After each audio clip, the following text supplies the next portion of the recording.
All right, taking a look at section 7.6 here, we are finishing out chapter 7 with proportional lengths. So we've done a lot with proportional lengths, but today we're going to look at 3 new theorems regarding some proportional lengths with triangles as well as parallel lines. So the first thing we need to talk about is what exactly does it mean to divide something proportionally? All right, so I've drawn 2 different segments up here, and on each of those segments, I've drawn an additional point. So on segment AC, I've got point B. On segment DF, I've got point E. So we can say that the 2 segments are divided proportionately if we can write the ratio of the shorter segments is equal to the ratio of the longer segments. All right, so we're probably pretty familiar with being divided proportionately, even though we haven't actually spoken about it yet. All right, so this first theorem we're going to take a look at, it tells us that if a line is parallel to one side of a triangle, then it divides the other 2 sides proportionally. So let's just sketch this out, right? Because looking at those words, yeah, we're not really going to understand what's going on here. So let's sketch out triangle ABC. Then I'm going to draw a parallel line to, let's just draw a parallel line to BC. All right, so we'll say this segment right here is parallel to BC. And so now what we can say is that AC and AB are divided proportionately. So let's just label these 2 points here. I'll call that E and that F. We can say that AE over EC has to equal AF over FB. All right, so they are divided proportionately. All right, so let's just do an example problem with this. I have x, 6, 6, 4. We could say, oh, we know these are similar triangles, and then set it up as we could do 6 over 10 has to equal x over x plus 6. So that, yeah, that still works. We could still solve for x in that manner. However, now using this theorem, we can actually solve it in an even easier way. Just saying that this x over this 6 equals 6 over 4. So x over 6 equals 6 over 4. We solve that, 4x equals 36, and we get x equals 9.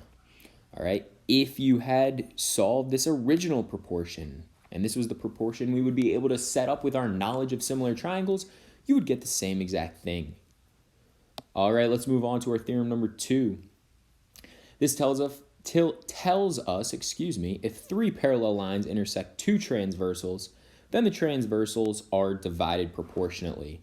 So earlier on in the year, we learned that if 3 transversals are cut by one segment and they're cut and they're equal to each other, so say we knew this segment right here was congruent to this segment here, then we would know that these 2 segments would also have to be congruent.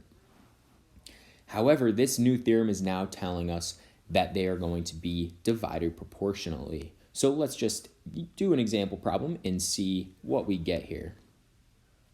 So again, divided proportionally, we're just going to set up this proportion. We'll go 8 over x equals 12 over 15.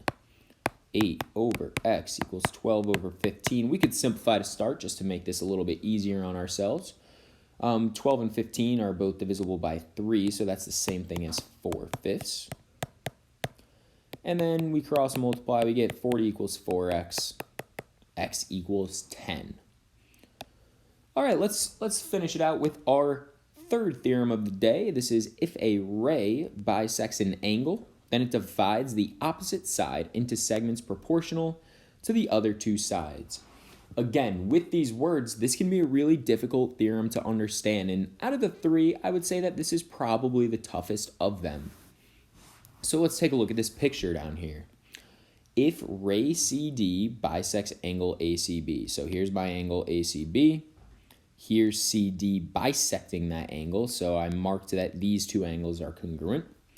What that tells us is that AD over AC equals BD over BC.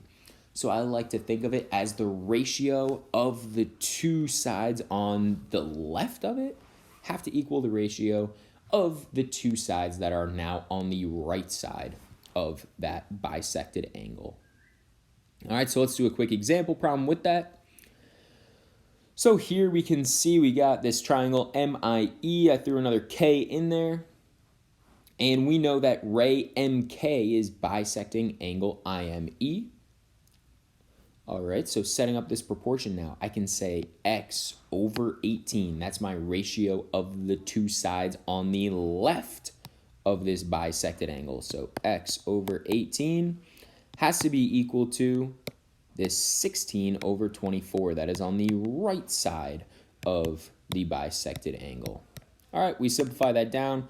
We get x over 18 equals, that's 2/3. We could cross multiply to get 3x equals 36, so x equals 12. All right, these are our three new theorems. That is it for section 7.6. Best of luck as you get going on the homework.